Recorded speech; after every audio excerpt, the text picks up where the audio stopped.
Bueno, antes que nada, muchas gracias. Yo siempre recuerdo que cuando yo era un niño y acompañaba a mi madre al mercado, cuando había algún, normalmente era la gente de las verduras, como es natural, que entregaban una fruta al niño, aquel que iba con su mamá al mercado, mi madre siempre me decía, ¿qué se dice? Y yo aprendí efectivamente a decir gracias, y este es de los supuestos en los que se puede decir gracias, ¿no? Gracias por invitarme, gracias por participar con vosotros en este cumpleaños. Gracias porque hayáis llegado a esta madurez de los 35 años, empieza a ser ya madurito, ya va siendo hora de que maduréis también, ¿eh? y de haber llegado hasta donde habéis llegado y gracias por permitirnos acompañarnos en esta efeméride y en esta celebración. Gracias a vosotros, ¿eh? Y vamos a hablar efectivamente, a pesar de eso, yo no he querido antes consumir tiempo en la mesa anterior, pero me quedé con las enormes ganas de señalar, porque además entra en parte con lo que vamos a entrar, pero no lo tengo previsto ahí. Yo voy a hablar efectivamente de la Convención y hay un artículo de la Convención que parece que las administraciones no conocen, que tiene mucho que ver con lo de la mesa de antes de comer.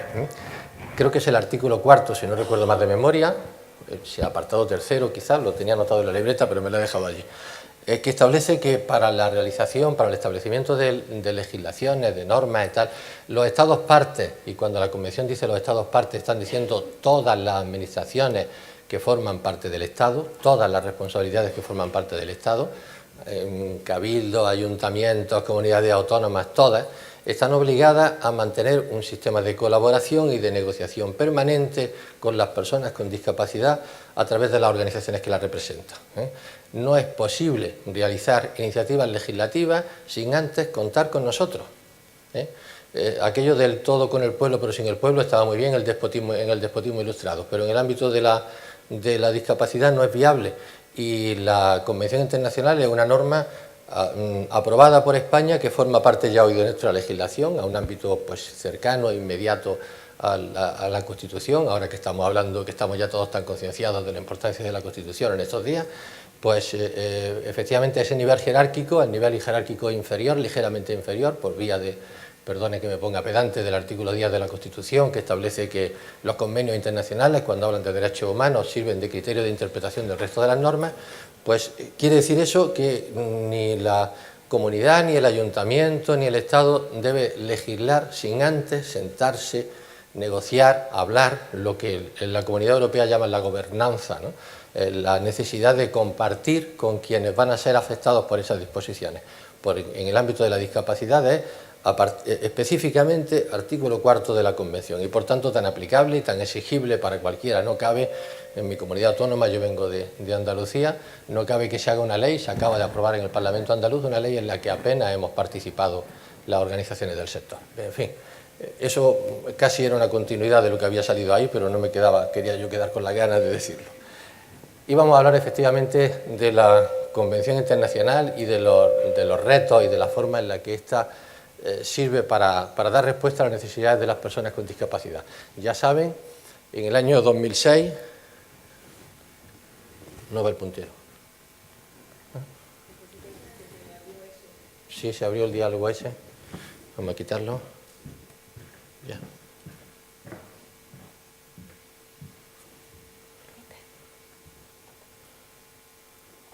Ya, ahora sí. En el año 2006 la Asamblea General de Naciones Unidas aprueba, en diciembre de 2006, aprueba la Convención Internacional de Derechos de las Personas con Discapacidad. Se trata de un texto fundamental. Voy a intentar pasar rápidamente por los antecedentes, pero en principio es de enorme trascendencia. Sí señalar que efectivamente en el ámbito del derecho podríamos decir hoy que cuando muchos juristas, la mayor parte de los juristas, apenas reconocen la existencia de los llamados derechos naturales, del derecho natural como tal, el derecho positivo, por tanto, es enormemente relativo. Es aquel que se legisla legítimamente, podríamos decir, en los parlamentos y, por tanto, pues cada uno puede hacer las leyes que considere y con el criterio que quiera y todo es válido, ¿no? Siempre que se haga respetando las normas democráticas básicas, y no me estoy refiriendo a situaciones concretas cercanas que estamos viviendo en nuestro país para nada, ¿eh?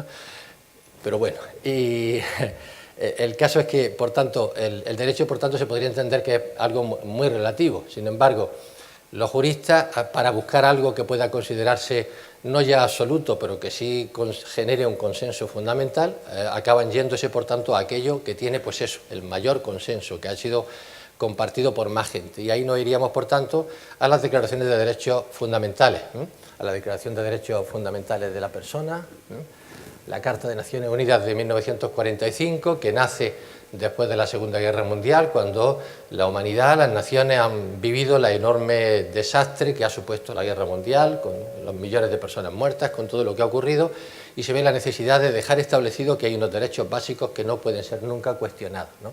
Al final, esta Declaración de Derechos Humanos es la última declaración, la no cuestionable, ¿no? La que acepta a todo el mundo, la que todo el mundo considera como básica, que sentaba dos principios fundamentales, que ya suponen un poco raíz que nos pueden llevar a la Convención.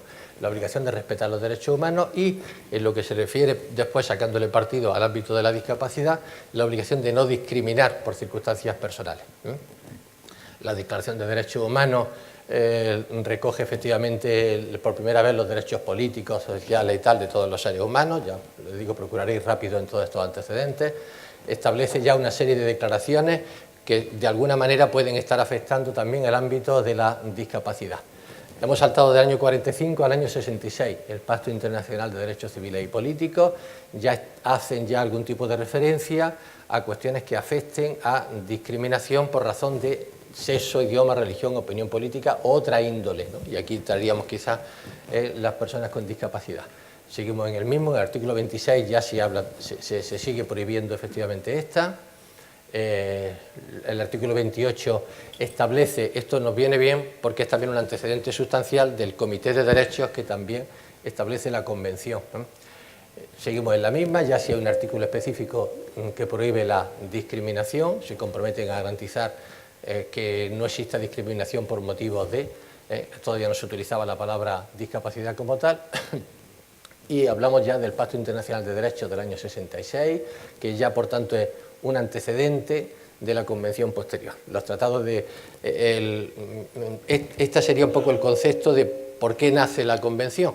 Los constitucionalistas empiezan a considerar que la Declaración de Derechos Fundamentales se queda corta, ¿no? Que es algo genérico que no resulta aplicable a muchas colectividades, a muchos grupos, que es necesario, por tanto, bajar a la realidad concreta de determinados grupos a los que no les llega suficientemente. La primera concreción de esto fue efectivamente la Declaración de los Derechos del Niño del año 90. Es decir, podríamos estar hablando del derecho a la libertad, del derecho a no ser torturado, etcétera, etcétera, que establecía la Convención, la Declaración de Derechos Fundamentales, pero en qué medida esto afectaba en concreto, por ejemplo, a los niños, que sin embargo, en cuanto que elemento más débil y más lábil podía ser utilizado por tanta gente, bueno, pues de ahí nacen un poco esa siguiente generación de declaraciones de derechos que intenta aterrizar estos a colectivos muy específicos.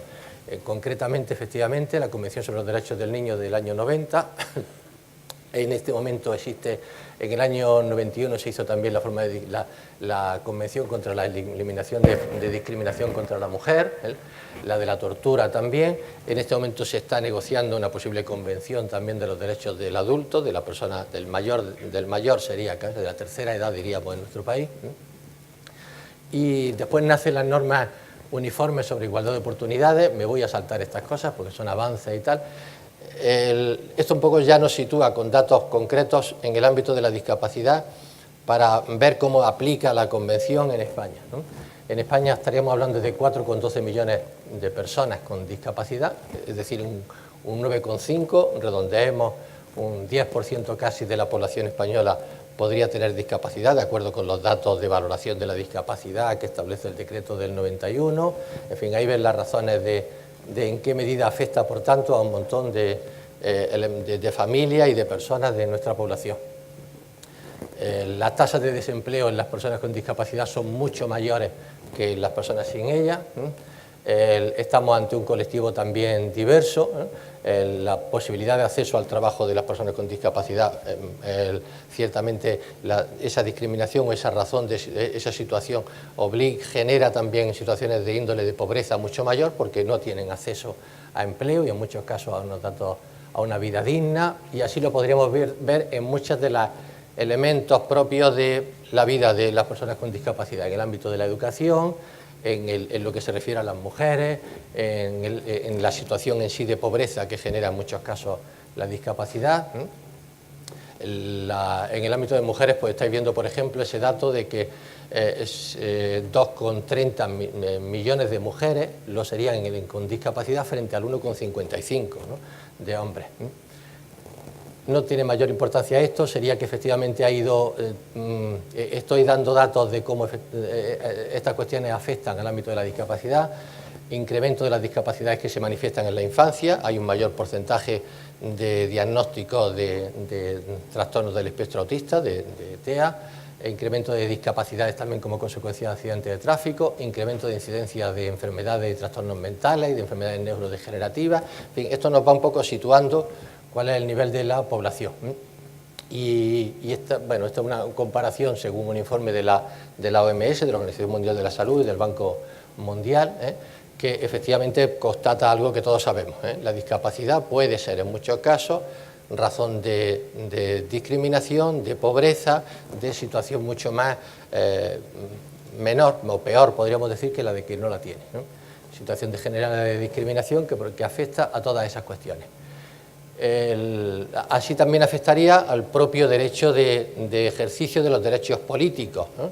El derecho de voto. Os he puesto una foto de una de las campañas que se fue realizada por Plena Inclusión hoy, FEA entonces, sobre efectivamente mi voto cuenta, ¿no?, en el sentido de que efectivamente las personas con discapacidad, en cuanto que han sido un colectivo marginado, pues tampoco tenían derecho, ha habido una interpretación jurídica estricta, rigurosa pero pobre, en el sentido de que la ley orgánica del régimen electoral viene estableciendo que una de las personas a las que se le puede privar del derecho de voto lo sería en una sentencia, cuando el juez se pronunciase en los procedimientos de incapacidad, se pronunciase sobre esta materia, ¿no? Y esto genera, en este momento estaríamos hablando, según los datos del Instituto del Censo Electoral, de unas 80.000 personas privadas en España del derecho de voto, porque se ha establecido así en la sentencia, ¿no? Para llegar al modelo a la Convención Internacional hay que partir un poco de este planteamiento, de que hemos estado evolucionando en el modelo de discapacidad, hemos pasado de distintos modelos de discapacidad. Seré muy rápido porque seguramente todo esto lo conocen ustedes mucho. Históricamente, la forma en que ha sido tratada y considerada una persona con discapacidad respondía a lo que un poco técnicamente, quizá pedantemente, se llama modelo de prescindencia. En el fondo prescindo de la persona con discapacidad, la margino, ¿no? Es el modelo que ha reinado en el ámbito de la discapacidad durante siglos, ha sido casi el modelo cultural. Una persona con deficiencia pues se quedaba marginada, era un mendigo o la metía en algún sitio, ¿no? Y por tanto no merecía tampoco mayor consideración. Las que podían tener más suerte se podían convertir en bufones o en cosas parecidas. No parece ser vivida, por tanto, y eso generaba también la razón del, pues el niño que nacía con algún tipo de discapacidad, pues estaba perfectamente justificado que no llegara a nacer o que se le matara inmediatamente. Esta foto corresponde a un documento, me gusta sacarla siempre, ¿no?, porque es un álbum de fotos que hace Kaplan, que es un gran fotógrafo de los años 60, que se introduce en un psiquiátrico que no era, era un psiquiátrico pero que atendía también a personas con discapacidad hacia los años 60, en Navidades, con una cámara de fotos oculta que se había sujetado con el cinturón en el pantalón, y que permite pues demostrar a la población americana cómo estaban siendo tratadas las personas con discapacidad y con enfermedad mental, algo que se desconocía prácticamente, que supone un escándalo y que fue muy importante para remover toda esa situación, para que aquello que estaba siendo oculto, metíamos a las personas en estos lugares y los dejábamos allí a esperar que muriesen realmente, pues dio lugar a un escándalo social que cambia en parte estas cosas, ¿no? Hablamos antes del modelo de prescindencia, pasaríamos después al modelo médico, que ha sido el que se ha mantenido durante la mayor parte del tiempo, ¿no? El problema, por tanto, es del individuo, es su deficiencia, se refería a él esta mañana Miguel Ángel Verdugo, le impide la inclusión, y lo que hay que hacer son políticas de tratamiento, de salud y de institucionalización. Si las personas están así, pues lo que hay que hacer es reconocer todas las que están de la misma forma y meterlas en un sitio adecuado, ¿no? Y pues en todos los casos, en el mejor de los casos, hacer jaulas de oro, lugares donde se les interna, se les guarda bien y que tengan pues una especie de calidad de vida que supone en el fondo que estén limpios y que tengan buena comida y punto, y poco más. El modelo social al que ya responde la Convención, y aquí ya entro en la Convención como tal, supone un cambio de visión completamente diferente, ¿no? Ya no se está diciendo que la discapacidad obedece al propio problema de la situación de la persona, ¿no? Sino que supone la interacción con las barreras sociales, Está diciéndose que sería el resultado un poco de esa fórmula, la propia deficiencia de la persona, la situación que origina esto, más las barreras sociales. Yo siempre recuerdo de una compañera que había estado trabajando en una ONG en Honduras durante mucho tiempo y que tenía un grupo de alumnos con necesidades especiales muy grande, de niños con muchas dificultades, lo que llamaríamos aquí niños con necesidades educativas especiales, ¿no? Muy grande, muy numeroso, de varias decenas. Recibe ayuda del continente, recibe ayuda de España y tal. Buena parte de esa ayuda eran gafas. Resulta que esos niños, donde había 60 niños, pasan a quedarse, me parece que eran 12 o 14, simplemente porque reciben los apoyos específicos que son las gafas que yo utilizo, ¿no? Esos niños que estaban discriminados, separados, las barreras sociales le habían impedido acceder a un apoyo tan elemental como la corrección de los defectos de visión que tenían, ¿no? Y por tanto pasan a ser personas normales porque gracias a lo que ahora veremos respecto del apoyo se ha superado la barrera social, ¿no? Una persona en silla de ruedas, por ejemplo, en una ciudad con muchas barreras sociales tiene una enorme discapacidad. Una persona en silla de ruedas en un local que tenga los accesos resueltos, pues la discapacidad es muy inferior a la que podría tener de otra manera, ¿no? Pasaríamos, por tanto, a la Convención, que, como os decía, nace en el año 2006. Lo primero es la declaración que da lugar a esta, de los saltos, y vamos a los elementos más fundamentales. Una de las cuestiones sustanciales que justifican que esta ley, que esta convención sea un poco distinta de las demás, es precisamente el que se hizo con participación de las personas con discapacidad. Organizaciones de distintos lugares del mundo, de España también, participaron en la redacción, no solamente fueron los países miembros, sino organizaciones del sector. Supuso, por tanto, que participaron como expertos en sí, ¿no? Aquello de, efectivamente, nada de nosotros, sin nosotros, ¿no? Y estos son algunos de sus elementos clave, ¿no? Supera ese modelo médico, ese modelo de exclusión, evita, y es importante, es fundamental, si encontramos cualquier ley española que analice, que se refiera al ámbito de la discapacidad, empieza estableciendo, los primeros artículos ya siempre son las definiciones, qué considero discapacidad, qué considero exclusión, qué considero tal, ¿no? La Convención hace algo muy importante, que es evitar hacer una definición cerrada de la Convención. No dice, se considera persona con discapacidad A.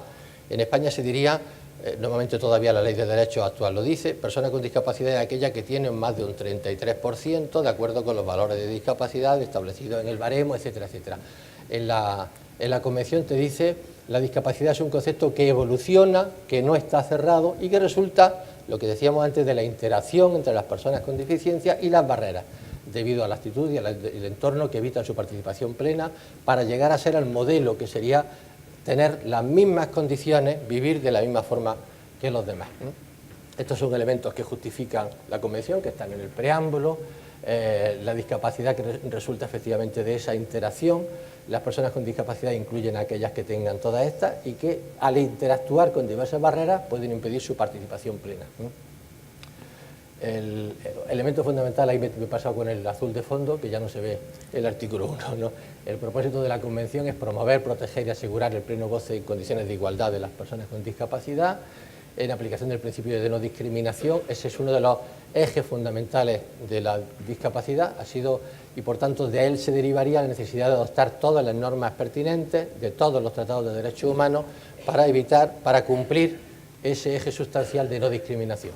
Este es uno de los parágrafos del preámbulo, observando con preocupación que pese a diversos instrumentos se encuentran barreras, pero con la bola negra se me va parte del texto, y se siguen vulnerando derechos humanos. Convencidos de que la Convención Internacional contribuiría a paliar la profunda desventaja, dice después que vemos necesario hacer esto.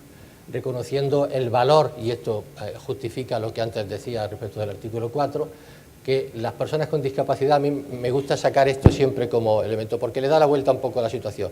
No se trata de decir que las personas con discapacidad tienen derecho a vivir en la sociedad. Le da la vuelta y dice lo contrario prácticamente. La sociedad tiene derecho a beneficiarse de la aportación que realicen las personas con discapacidad. La sociedad se enriquece, la sociedad mejora, la sociedad se adecúa si integra, se beneficia, potencia a las personas con discapacidad. Es un cambio de vector sustancial, porque no está poniendo el eje en la propia persona, sino en el ámbito en el que se encuentra. Artículo 3, yo digo que me he confundido yo poniéndole el fondo verde a las diapositivas porque se me pierde. El respeto a la dignidad inherente, en fin, la igualdad, estos son los principios, la igualdad de oportunidades, la accesibilidad, que constituye, como digo, un eje fundamental, la igualdad, el respeto a la evolución de las facultades de los niños, el respeto a la dignidad inherente, ese elemento de la dignidad inherente es sustancial también, ¿no? Porque, a ver, nos habíamos entendido siempre por ahí ese dibujo del prototipo del hombre de Leonardo, desde el Renacimiento también y después con el siglo de la razón y demás, hemos entendido que el modelo de todo es el hombre, y el hombre perfecto, ¿no? El hombre que sale en los anuncios, la chica o el chico que aparece en los anuncios, los que venden las colonias, ¿no? Son la chica alta, guapa, con el pelo largo, y el hombre que ya un poco melífluo casi, que vende las colonias y esas cosas, y que por tanto no tiene ningún tipo de defectos, ¿no? Y estos son el patrón de la naturaleza humana, y para hacerlo pues tendríamos que ser todos así, pero la realidad es que la naturaleza humana no es así, la naturaleza humana no es perfecta, ¿no?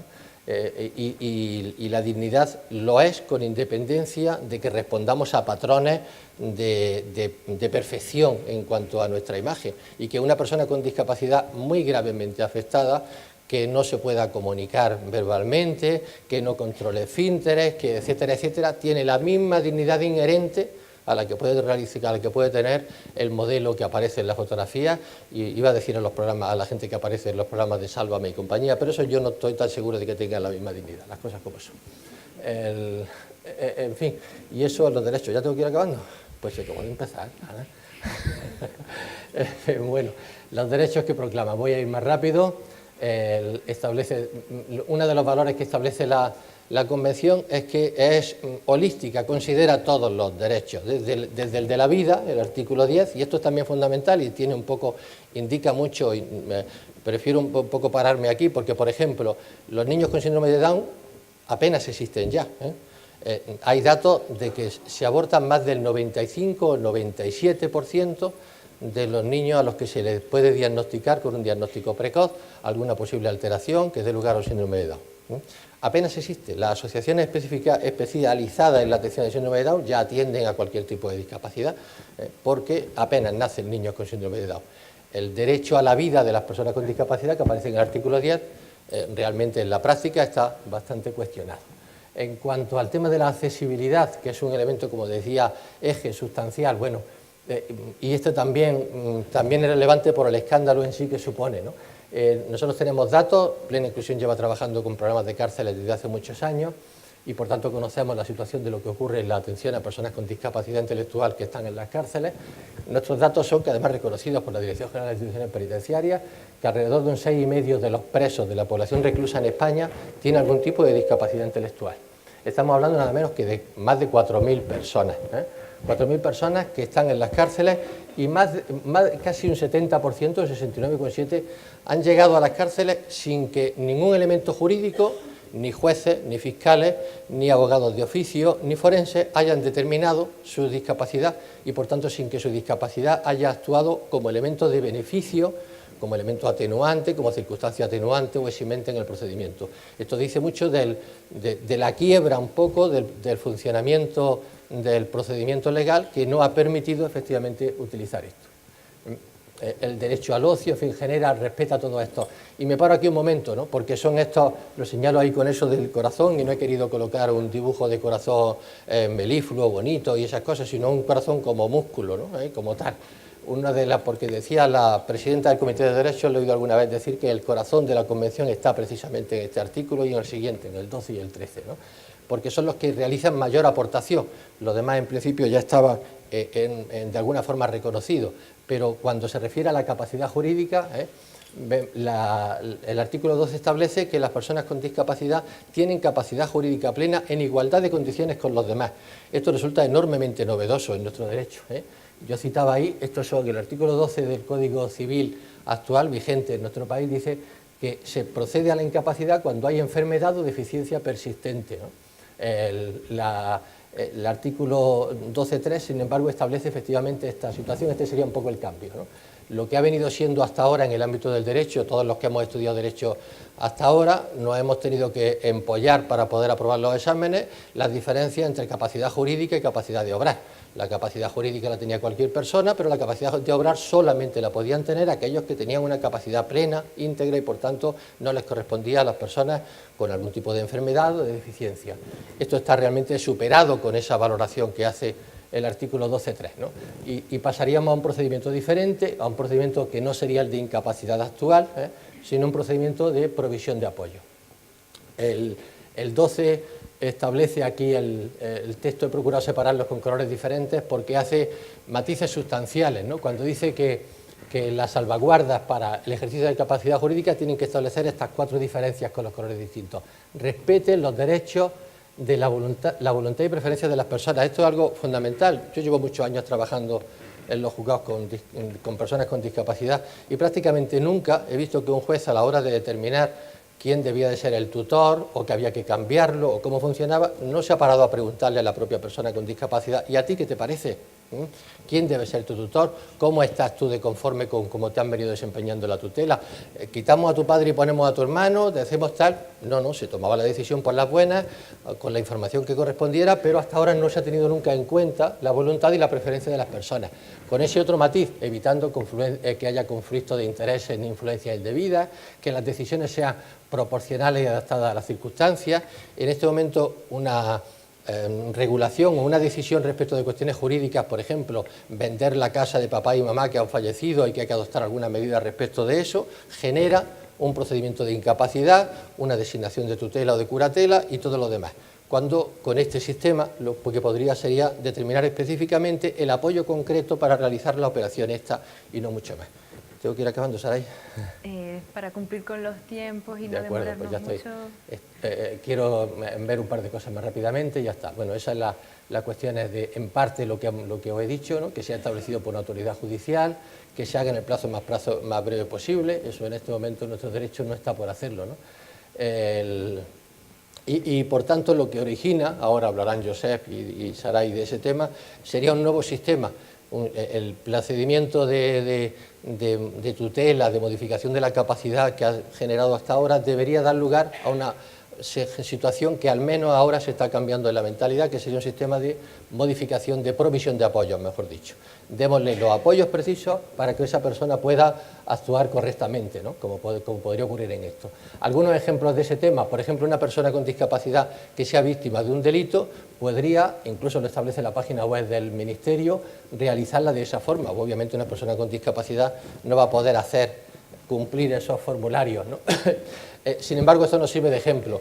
El Principado de Asturias, con plena inclusión Asturias, ha realizado un acuerdo, un convenio, y lo estamos intentando difundir al resto del país, con el Consejo General del Poder Judicial y con el Tribunal Superior de Justicia de Asturias, que está permitiendo ya lo que podríamos llamar, entre comillas, traducción de las resoluciones judiciales a un lenguaje en lectura fácil, de manera que las personas con discapacidad puedan enterarse de lo que dice un documento que les afecta y que les condiciona en su vida. ¿Ven?